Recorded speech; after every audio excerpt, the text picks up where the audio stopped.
Yari umwana watawe, umwana warerwaga, umwicanyi, hanyuma umushumba woroheje, kandi Bibiliya imwita umwe mu bagabo b'Imana bakomeye bigeze kubaho. Muri aho, muhawe ikaze mu ishuri rito rya Bibiliya. Biranejeje kubana namwe mu nyigisho y'ikintu cy'ingenzi cyane umuntu yakwiga, ijambo ry'Imana. Ni iki cyatandukanije Mose n'abandi mu gihe cye? Kuki yaryohewe n'ubusabane bwe n'Imana? Kuki Imana yamukoresheje gukura ubwoko bwayo mu buretwa, imukoresheje ibitangaza byinshi? Uyu munsi mu nyigisho yacu ya Bibiliya, umwigisha wacu aradufasha kwiga ku ntsinzi ndetse n'amakuba byo mu buzima bwa Mose. Reka twakire umwigisha wacu.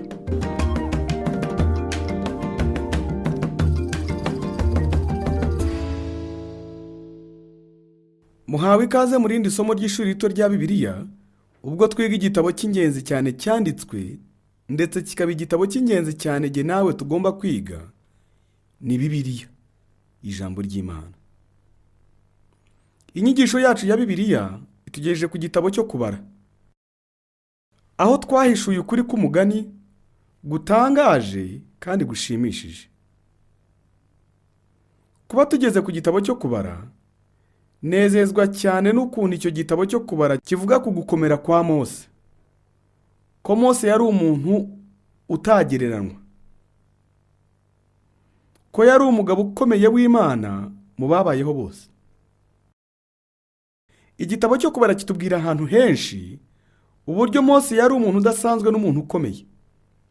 Urugero, igice cya 12 imirongo ya 3 na 5 kugeza ku wa 8 tubona aya magambo: kandi uwo mugabo Mose yari umugwaneza kurusha abantu bo mu isi bose.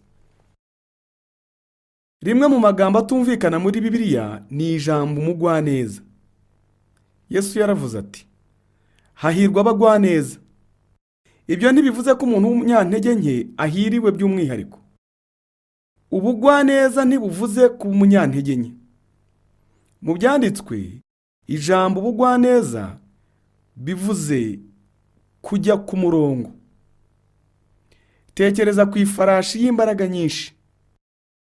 Iyo farashi yashyizwe icyuma mu kanwa, igahambirwa icyuma ku mutwe, ukayishyira umutwaro ku mugongo, iyo farashi ntabwo ibibaye inyantege nke.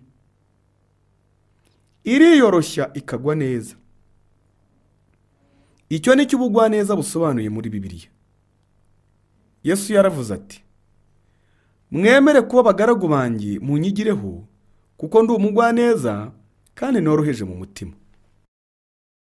Ese Yesu yari umugwaneza mu buhe buryo? Yari umugwaneza mu buryo bw'uko yakoraga ubushake bwa Se.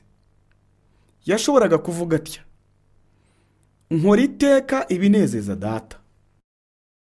Yari yaremeye mu buryo bwuzuye ikigoyi cy'ubushake bwa Se, ku buryo yari yarabaye umugwaneza. Yesu yaratubwiye ati, mwikorere ikigoyi cyanjye muba abagwaneza.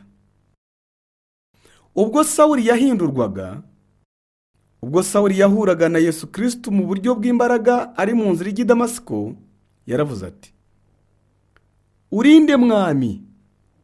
Arongera aravuga ati, n'icyo ushaka ko nkora mwami? Izina rye ryarahinduwe maze yitwa Pawulo. Sawuli bivuze umunyembaraga, Pawulo bikavuga umuto cyangwa ntacyo uri cyo. Icyabaye kuri Sawuli w'i Tarusisi mu nzira ijya i Damasiko nuko yahindutse uworoheje. Ubwo yavugaga ati, mwami urashaka ko nkora iki? Yabaye uworoheje. Icyo ni cyo ukwiyoroshya cyangwa kugwa neza bivuze. Nidusobanukirwa ubusobanuro bw'ijambo umugwaneza, ubwo nibwo twasobanukirwa ukuntu Mose yavuze neza aho bivuga gutya: Mose yari umugwaneza urusha abantu bo mu isi bose. Ibyo bivuze ko Mose yari yarashyize ubuzima bwe ku murongo w'Imana, yashakaga kumvira Imana no gukora ubushake bw'Imana. hari uburyo Mose yavuzwe neza mu gice cya 12 ubwo abantu babiri bamugiriye ishyari maze Imana ikarengera Mose. Imana yaravuze iti, niba muri mwe hazabamo umuhanuzi, mwiyerekwa niho Uwiteka azamwimenyeshereza, mu nzozi niho nzavuganira nawe. Umugaragu wanjye Mose siko ameze, akiranuka mu rugo rwanjye hose. Wowe tujya twivuganira n'akanwa kacu neruye, atari mu migani, kandi ishusho y'Uwiteka ajya ayibona. Igisubizo cyabo bumva ko ari ugutera Mose na Aroni amabuye. Hano tubona imvugo itangaje kuri Mose na Aroni. Imana irabasanga irababwira inyujije muri Mose iti, aba bantu bazageza he kunsuzugura? Ese ntibazigera banyizera na nyuma y'ibitangaza byose nakoreye hagati yabo? Sinzabaraga kandi nzabarimbuza icyago, maze nkugire ishyanga rikomeye ndetse ry'imbaraga kubarusha. Twabonye mu isomo ryacu ryatambutse ko Imana yaguranye ishyanga ry'abantu barenga 2,000,000 n'abantu babiri gusa, Kalebu na Yosuwa, kuko Kalebu na Yosuwa bakurikiye Imana burundu baranayizera mu buryo budasubirwaho. Hano muri iki gice ubwo bahuraga n'Imana, Imana yarimo kuvuga ko niyo bitaza kumera bityo, yari ifite ubushake bwo kugurana iryo shyanga ryose ku muntu umwe gusa, Mose.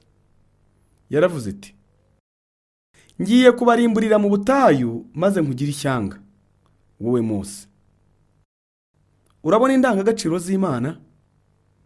Imana yahaye Mose agaciro kangana gatyo kuko yari afite ubushake bwo gukora ubushake bw'Imana. Imana yaramubwiye iti, niteguye kurimbura bano bantu bose nkasiga wowe gusa. Ntekereza ko ibyo bishamaje cyane. Birashamaje kubona umubano ukomeye Mose yari afitanye n'Imana. Mu gitabo cyo Kuva, Imana yabwiye Mose iti, Mose, hari ahantu hanyegereye ushobora kuhatura. Mose afata icyemezo ko aho ariho yashakaga kuba. Mose yashakaga guturaho. Mose yashakaga kwegera Imana, kandi yari yegereye Imana mu buryo bw'umwihariko, agahabwa agaciro n'Imana, ku buryo Imana yari ifite ubushake bwo kumugurana n'iryo shyanga ryose. Ibyo birashamaje. Mu gihe ukomeza kureba ubuzima bwa Mose, ni ibintu bitangaje kumenya ko Mose atashoboye kugera mu gihugu cy'amasezerano. Ku musozo, Imana ntiyaguranye igihugu cyose ku bwa Mose gusa, kuko Mose yasenze akingingira abana b'Isiraheli ndetse agasaba Imana gutwara ubuzima bwe ariko arinda ubwoko bwayo. Icyaha cya Mose mu gice cya 21 ni bumwe mu bwiru bw'igitabo cyo Kubara. Rimwe na rimwe dutekereza ko Imana ibera, kandi aha ni hamwe muri aho hantu aho abantu benshi batekereza bakavuga bati, Mana, ibyo ntabwo ari byo. Iyo umenye ukuntu Mose yari umugabo ukomeye n'akantu gato yakoze mu gihe gitunguranye, umuntu yakwibaza impamvu Imana yamuhannye ikanavuga ko atazagera mu gihugu cy'amasezerano. Ibyanditswe bivuga bitya, fata inkoni wowe na mwene so Aroni, muteranye iteraniro hamwe, ubwire urutare mu maso yabo rubavubira amazi yarwo, maze ubazanire amazi avuye muri urwo rutare, abantu banywe n'amatungo yabo. Nuko Mose ava imbere y'Uwiteka afata inkoni nk'uko yabimutegetse. Mose na Aroni bateranye iteraniro hamwe imbere y'urutare, maze arababwira ati, nimwumve mwabyigomeke mwe, ese tugomba kubazanira amazi avuye muri uru rutare? Maze Mose azamura ukuboko kwe akubita urutare kabiri n'inkoni ye, maze amazi araza mu buryo bwinshi, maze abantu n'amatungo yabo baranywa. Maze Uwiteka abwira Mose na Aroni ati, kuko mutanyizeye ngo munyubahire mu maso y'aba Bisirayeli, nuko rero ntuzageza ubu bwoko mu gihugu nabahaye. iki gikorwa tukita icyaha cya Mose. Ese ntibitangaje kuba uyu mugabo yaracumuye rimwe kandi ibyo tureba nk'icyaha gito, cyane cyane iyo utekereje ku byaha by'abantu bose Mose yari ayoboye, iyo utekereje ku kwihangana kose mu butayu mu gihe cy'imyaka 40, maze kuko yataye umurongo we inshuro imwe gusa, Imana iravuga iti birarangiye, Mose ntuzagera mu gihugu cy'amasezerano. Ibyo bisa nk'igihano gikarishye kuri twe. Hari ibintu bibiri twagombye kwitegereza mu gihe tureba ku gukariha kw'igihano cy'Imana. Mbere na mbere twagombye kuvuga ibi: ese umucamanza w'isi yose ntazakora ibikwiriye? Turi bande bo kubwira Imana icyo igomba gukora? Nta burenganzira na bumwe dufite bwo kubwira Imana ikiri cyo n'ikitari cyo. Ntekereza ko bishamaje kandi twagombye kwitegereza ko Mose atigeze yitotombera igihano cye. Mu gitabo cyo gutegeka kwa 2, icyo cyavuze nuko Mose babivuganyeho n'Imana umunsi umwe, maze Imana iravuga iti ntuzongere kumbwira ibi bintu. Maze Mose ntiyigera yongera kubigarura. Mose ntiyigeze yitotomba ngo avuge ko atari byo cyangwa ko arenganye. Ikindi gitekerezo ntekereza ko tugomba kuvugaho mu gihe dutekereza kuri iki gikorwa nuko Imana ifite urwego ruhanitse rw'abayobozi kurusha abantu basanzwe. Ntuzigere wibagirwa icyo, cyane cyane niba uri umuyobozi. Nizera ko ibyanditswe bigaragaza neza urwego ruhanitse. Iyo ubaye umunyamuryango mu rusengero runaka, ntekereza ko hari amabwiriza runaka ugomba kubahiriza cyangwa kwitondera. Urusengero urwo ari rwo rwose iyo rudafite umurongo usobanutse w'abanyamuryango barwo, ntabwo ruba ari urusengero ruzima. Hari ikintu abanyamuryango b'urusengero bagomba gukora. Ariko urusengero cyangwa abanyetorero, dukurikije uko ibyanditswe bivuga, bagombye gutegereza kubona byinshi mu buyobozi bwabo kurusha uko babibona mu materaniro yabo cyangwa mu bandi bantu. Nizera ko Imana yitondera ubuyobozi. Ibyo twabibonye mu gitabo cy'Abalewi. Mose yari umuyobozi, kandi cyasa nk'icyaha gito ku bandi nticyari icyaha gito kubw'uwo yari we ndetse n'umwanya Imana yari yaramushyizemo. Ubundi icyaha cye giteye gitya. Mbere na mbere Imana yaramubwiye iti bwira urwo rutare. Ntiyabwiye urutare, ahubwo yakubise urutare inkoni 2. Uko kwari ukutumvira.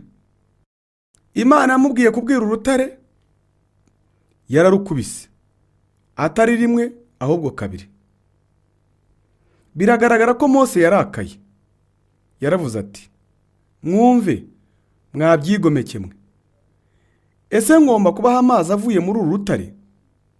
Yararakaye. Imana ibaraho Mose ikindi cyaha. Imana iramubwira iti ntiwanyizeye. Sinzi neza icyo ibyo bisobanuye, ariko kandi Imana yaramubwiye iti ntiwanyubahiye mu maso y'ubu bwoko. Ntekereza ko ibi bitugaragariza gukomera kw'icyaha cya Mose. Wibuke ubw'Imana yigishaga Mose y'amabanga ane yo mu mwuka, nka si wowe ubohora ahubwo ni jye, kandi nta muntu n'umwe wabasha kubohora, ariko jye ndashoboye kandi ndi kumwe nawe. Si icyo ushaka ahubwo ni icyo nshaka, ni jye wabikoze kuko nari kumwe nawe. Imana yigishije Mose ayo mabanga. Ikintu gikomeye cyane Mose yakoze hano ni igihe yavuze ati ese tugomba kubazanira amazi avuye mu rutare? Mose ntiyubahiye Imana imbere ya buriya bwoko. Ntiyasobanuriye abantu ko ari Imana yari irimo gukora iki gitangaza. Mose yari arimo kwiha amanota ko ari burimo gukora iki gitangaza. Icyo ni cyo gice gikomeye cy'icyaha cya Mose. Uburyo bwonyine twabona ibi bintu mu buryo Imana ibibonamo ni ukumenya ko Imana ifite inzego yashyizeho yizi neza. Itubwira nyinshi muri izo nzego, ariko wicye ko Imana ariyo itwigisha gukiranuka, ariko si twe tuyiha amabwiriza.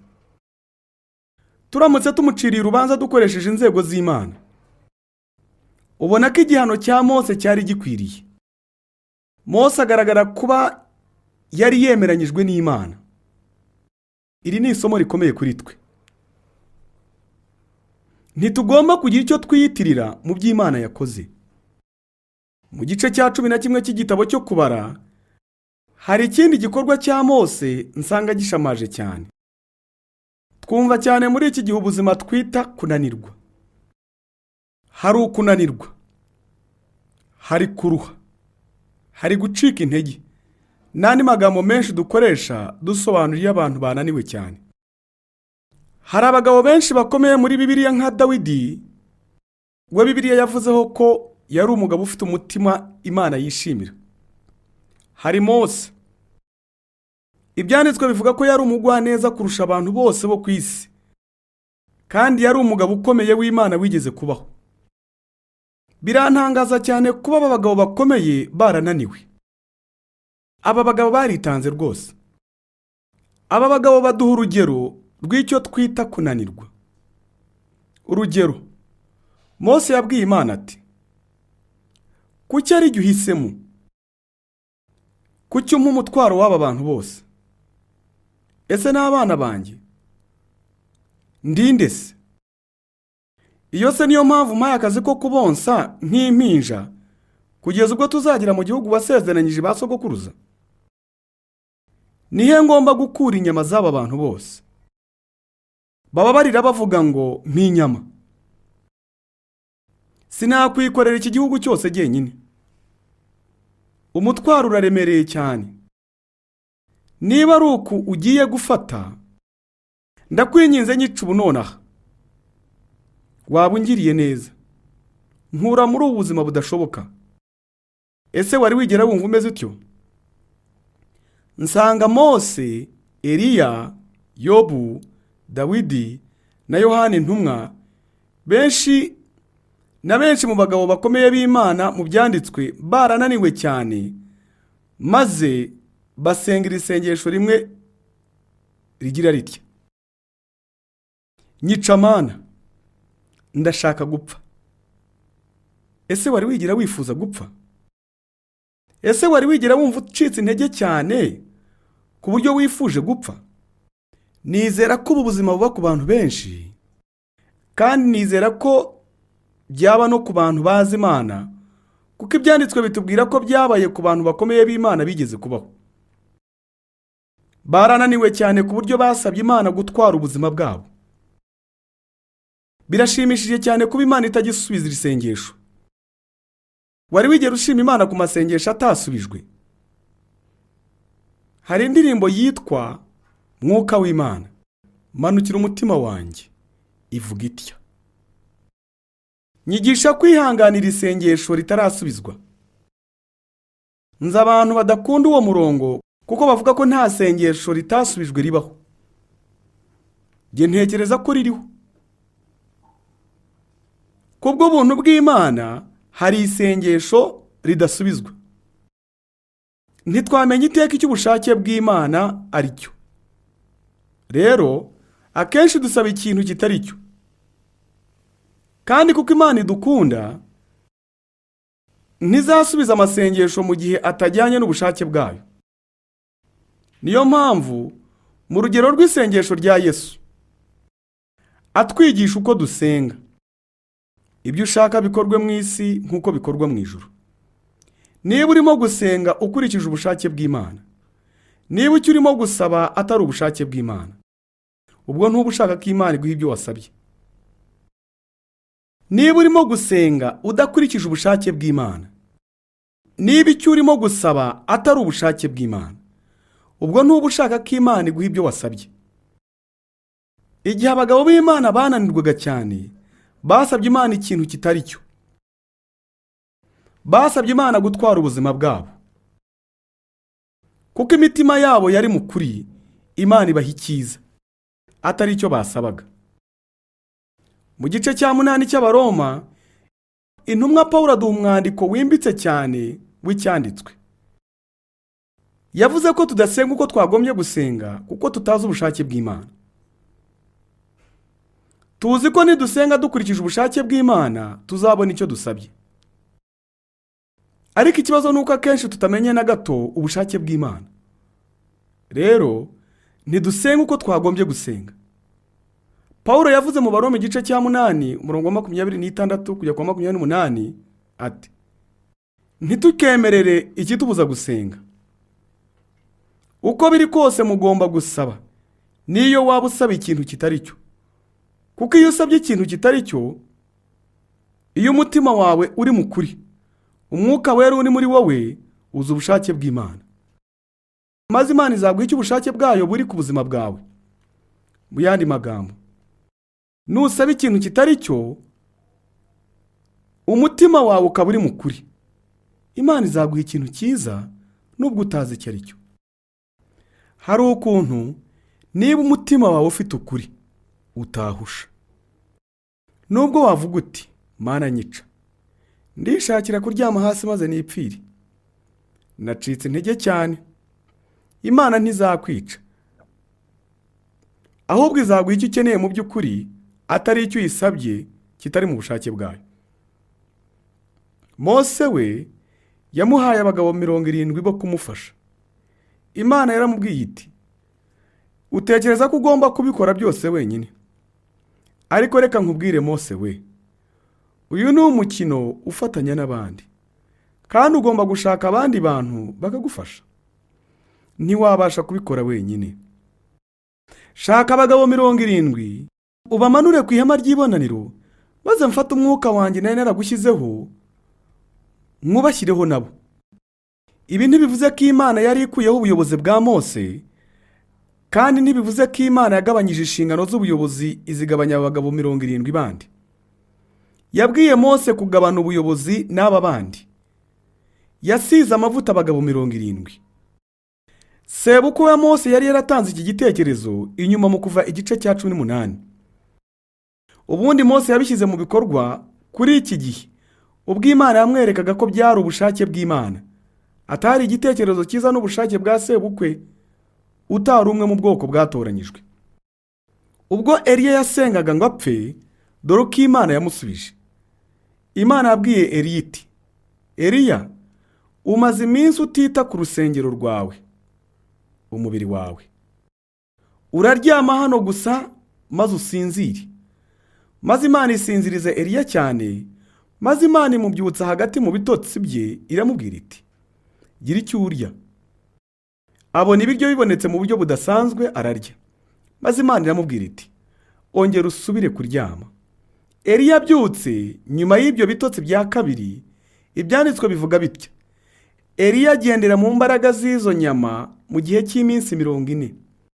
Usomye mu Bami ba mbere igice cya 18 mu byerekeye ibintu by'umubiri Eliya yakoze ubwo yahigaga abahanuzi ba Bayali, umenya ko Eliya yasengaga ngo apfe. Imana yaramubwiye iti: ntukeneye gupfa Eliya we, ahubwo ukeneye kuruhuka. Ukeneye kugira icyo urya. Umaze igihe udaha agaciro kwita ku mubiri wawe. Imana ntiyishe Eliya. Bene ibyo byabaye no kuri Yobu, Yona na Dawidi. Nsanga ibi bishimishije. Kuba igihe abagabo bananiriwe cyane bakageraho bashakaga gusanwa no guhindurwa bashya, icyo twita ububyutse, Imana ibikora neza cyane mu buryo yabayoboye mu gusanwa kwabo. Umwe mu mirongo ikomeye ku nyigisho yo gusanwa muri Bibiliya yose ni Zaburi ya 23 n'umurongo 3, aho Dawidi yavuze ati: asubiza intege mu bugingo bwanjye, anyobora inzira yo gukiranuka kubw'izina rye. Iyo nananiwe kuko nirengagije umubiri wanjye cyangwa nirengagije umwuka wanjye, mba nkeneye gusanwa. Mu kubara igice cya 11, Mose yasanze Imana ananiwe cyane. Imana yaramubwiye iti: ukeneye gusanwa mu mutima wawe. Reka nkwereke uko wabikora. Ngiye kukwereka inzira zimwe zo gukiranuka, kandi ndashaka ko uza ukagendera muri izo nzira zo gukiranuka, yenda mu gihe cy'imyaka 3 cyangwa 5. Inzira zo gukiranuka zizasana ubugingo bwawe. Uko niko Imana isa n'ubwoko bwayo bwananiwe ku buryo burenze. Tuba mu isi itihangana, tuba dushaka ikintu cyose aka kanya. Imana ntabwo ijya iduha ibintu ako kanya. Ishobora kuduha ibintu bimwe ako kanya, ariko gusanwa tubona mu buzima bwa Mose kurafatika rwose. Imana yaramubwiye iti, reka nkwereke inzira zo gukiranuka zizasana ubugingo bwawe. Shaka abagabo 70 bagufashe, mufatanye umutwaro. Reka tugire igikorwa dukora hano, maze duhe inshingano abantu bamwe kandi dutuma abandi. Ibyo birafatika cyane nk'ukuntu umuti wayo wari kuri Eliya wafatikaga. Ni ibintu bindenga gutekereza umugabo ukomeye nka Mose ko yacumura kandi ko yananirwa. Mbisangamo ihumure rikomeye. Sinzi wowe, ariko iyo ubumuntu bwabo bugaragaye muri aba bantu bo muri Bibiliya, bibihumure rikomeye kuri jye. Bisusurutsa umutima wanjye, kuko iyo mbonye ubumuntu bwabo, menya ko ubumuntu bwanjye atari impanuka. Abantu benshi batekereza ko iyo uhindutse umukristo uba utakiri umuntu. Benshi basa n'abatekereza ko batazongera kuba abagabo cyangwa se abagore, ko bazaba abanyamwuka gusa. Ibyo ntabwo ari byo. Nsanga ari ukuri, birampumuriza kubona ubumuntu bugaragara muri aba bantu bo muri Bibiliya. Ntabwo ari abantu badasobanutse, ni abantu nyabo nkanjye nawe. Bagize ubumuntu nk'ubwo jye nawe dufite. Ariko ubumuntu bwabo bwagengwaga n'umwuka w'Imana, ni nayo mpamvu bashoboye gukora ibintu bikomeye bakoze. Nagira ngo mbereke ikindi kintu mu gitabo cyo kubara. Mu gice cya 22 tubona inkuru y'indogobe yahanuraga. Imana yashakaga kugira icyo ikora muri iki gihe, ariko ntiyashobora kugira umuntu wayibona. Imana yari ifite ubutumwa yashakaga gutanga, ntiyabona umuntu wayivugira. Nuko Imana ibona indogobe yashoboraga kubona kandi yashoboraga gukoreshwa ngo ivuge. Indogobe ya Balamu. Ubwo natangiraga kwiga mu iseminari, nagize ibibazo bikomeye bya teolojiya. Nashidikanyaga guhumekerwa kw'ibyanditswe. Kimwe mu bibazo bikomeye nagiraga cyari inkuru yo kubara gice cya 22. Ku mpamvu ntazi, nisanze murantekereza iyi nkuru cyane. Najyaga mbaza abari bo mu ishuri ryanjye, kandi yari seminari ikigendera mu mahame ya kera. Narababazaga nti, ese ni ngombwa kwizera ko Imana yavugiye mu ndogobe kugira ngo nkizwe? Sinzi impamvu byari kuri icyo kibazo, ariko batangiye amasengesho yo kunsengera, kandi bari bahangayikishijwe nuko nabazaga icyo kibazo.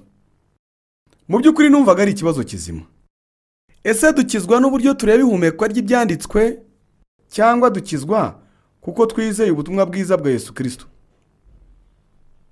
Icyo nicyo cyari ikibazo cyanjye mu by'ukuri, ariko nibandaga kuri iyi ndogobe. Byari binkomereye kwizera ko Imana yavugira mu ndogobe. Ese wigeze ubona indogobe ivuga? Ntabwo ari byiza kwita umuntu indogobe iyo umenye icyo indogobe ari cyo. Byahize kwizera kwanjye kwemera ko Imana yavugira mu ndogobe. Hari umunsi nari nitabiriye ibirori by'abakozi b'amahoteli. Wari umujyi w'ubukerarugendo, kandi cyabinjirizaga cyambere cyari amahoteli n'abayakoramo. Nasabwe gusenga isengesho ryo gutangira muri ibyo birori. Rimwe na rimwe umukozi w'Imana ahura n'ibintu nk'ibyo. Narasenze maze ibirori bihinduka urwenya. Uwayoboraga ibirori yakundaga gushyenga cyane, ariko amashyengo ye ntabwo yari meza. Igihe cyose yashyengaga, buri muntu yahindukiraga ngo arebe icyo umuvugabutumwa bitekerezaho. Nisanze ndimo kwibaza uko nasubiza. Bari bazi ko ndi umukozi w'Imana. Ese nsekeye? Numvaga mbangamiwe. Ese nse nk'urakaye cyangwa wabangamiwe n'izi nkuru zavugwaga? Ni gute nasubiza? Maze ngira iki gitekerezo. Ni gute Yesu yari gukemura ibi? Nari nzi mbikuye mu gusoma ubutumwa bwiza ko Yesu yajyaga mu matsinda nk'aya. yajyaga mu birori igahura na rubanda n'abanyabyaha. Yari yarafashe icyemezo cyo kujya ajyayo, kandi Yesu ntiyigeze arwanya ibirori, amahuriro y'abantu n'isabukuru. Abantu bakundaga kubona Yesu ahari. Nicaraho nkomeza gutekereza nti, ni gute Yesu yari gukemura ibi? Ntangira kuvuga nti, Mwami, ni gute wabikoraga? Maze ngira ihishurirwa ko Yesu yabakundaga. Maze mbyishyiraho, ndibaza niba koko nkunda aba bantu. Nibaza niba bazi ko mbakunda. Nari nicaranye ku meza n'umugabo wari umuyobozi w'umujyi cyangwa meya. Uwo muyobozi w'umujyi yari afite ikibazo cyo kunywa inzoga, maze arasinda cyane iryo joro. Dutangira kuganira ikiganiro, ariko arushaho kunywa cyane. Maze ndibaza nti, ese koko ndamukunda? Kandi se yaba azi ko mukunda? Maze ntangira gusenga nti, Mana, mu buryo nshobora kumwereka ko mukunda koko. Twari twicaranye turebana ku meza amwe. Muri uwo mwanya umuyobozi w'umujyi arampindukirira arambwira ati, Mubwirizabutumwa, hari inama ngufitiye. Ubwo najyaga muri politiki, hari umuntu wambwiye ati, umuntu ntukamufata uko umubona, ahubwo ujye umufata uko ari. Maze ndavuga nti, mu by'ukuri ibyo ndabyishimiye. Iyo ni inama nziza koko. Ndetse ndayikunze cyane ku buryo ntekereza ko ngiye kuzayibwirizaho mu iteraniro. Umuntu ntukamufate nk'uko umubona, ahubwo uko ari. Kuko rimwe na rimwe uko tubona ibintu birahinduka. Maze aravuga ati, Mwana wanjye, nubwiriza icyo kibwiriza, nzaba mpari ku rusengero rwawe nanjye numve. Ubwire umunyamabanga wanjye igihe uzabwiriza icyo kibwiriza, nzabe mpari. Maze ngira igitekerezo, mpindukirira umuyobozi w'umujyi ndamubwira nti, urabizi se muyobo, ukemuye ikibazo kinini nari mfite cya teolojiya muri uyu mugoroba. Aransubiza ati, gute se? Ndamubwira nti, igihe nari mu iseminari nari mfite ikibazo mu by'ukuri cyo kwizera ko Imana yavugira mu ndogobe. Ariko umenye neza ko Imana imvugishije inyuze muri wowe. Ukemuye ikibazo cyanjye gikomeye. Umuyobozi w'umujyi byaramusekeje. Ansezeranya kuzaza kumva igihe nzaba ngiye kubwiriza kuri icyo kibwiriza. Kandi yarabikoze.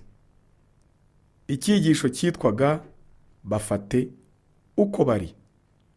Nizera ko nagize ihishurirwa iryo joro, bishingiye ku kubara igice cya 22 ndetse n'umuyobozi w'uwo mujyi. Iryo hishurirwa ryari iri: ni hehe twakuye ku gutekereza ko Imana ikoresha abera? Ko Imana ikora ibintu bihambaye ikoresheje abantu bahambaye kuko ari abera cyane. Nk'uko twabivuze ubwo twarebaga ku murimo wa Mose, ibyo ntabwo ari byo.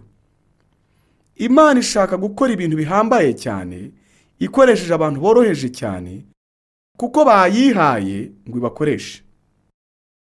Nizera ko icyo dukeneye mu by'ukuri ari abantu baha Imana umwanya wabo. Nk'umushumba nitegereje ibi mu itorero.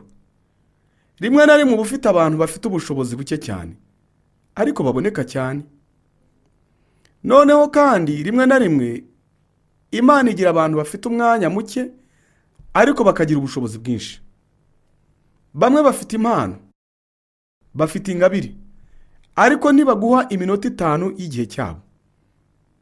Nizera ko ikintu cy'ingenzi atari uko dufite ubushobozi bwinshi, icy'ingenzi ni uko twaboneka. Mu buzima bwa Gikristo, ubushobozi bw'ingenzi cyane ni ukuboneka.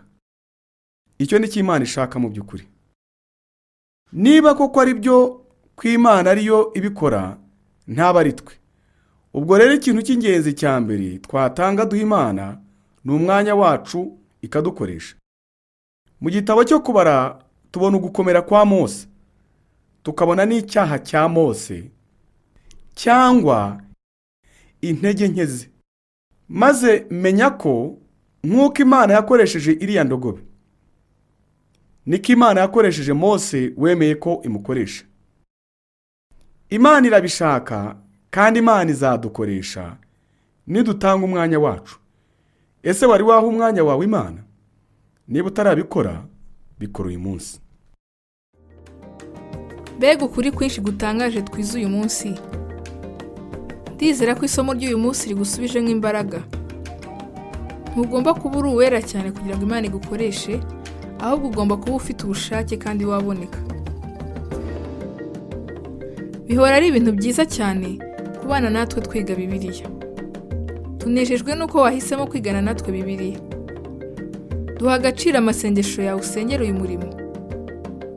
Ugambirire kuzabana natwe ubutaha, kandi tugusabye ko watumira inshuti zawe tukabana mu gihe twiga ijambo ry'Imana. Umwami wacu Yesu Kristo abaho umugisha ndetse abarindire mu biganza bye by'urukundo kugeza ubwo tuzongera kubonana. Mugire amahoro ya Nyagasani.